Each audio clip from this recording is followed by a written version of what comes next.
Barry Legg, is there a natural heir apparent to this role of Prime Minister that would satisfy the Thatcherite Bruges Group? I don't think there's any candidate waiting in the wings that has yet got sufficient credibility. Rishi Sunak, the Chancellor, is responsible for these quite significant increases that we're going to have coming through in taxation. And they're going to cause very significant political problems. So I think he's not yet proven as someone of the calibre to be Prime Minister.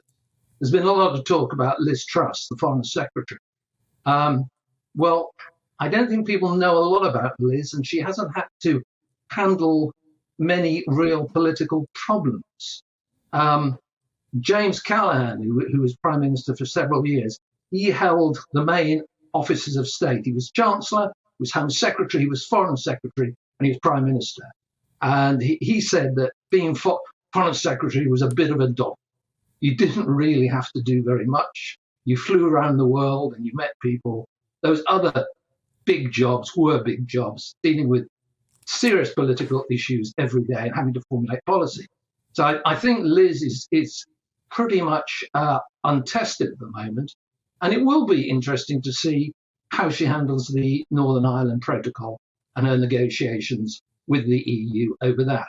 That is a very, very significant problem and is a grave threat to the integrity of Northern Ireland.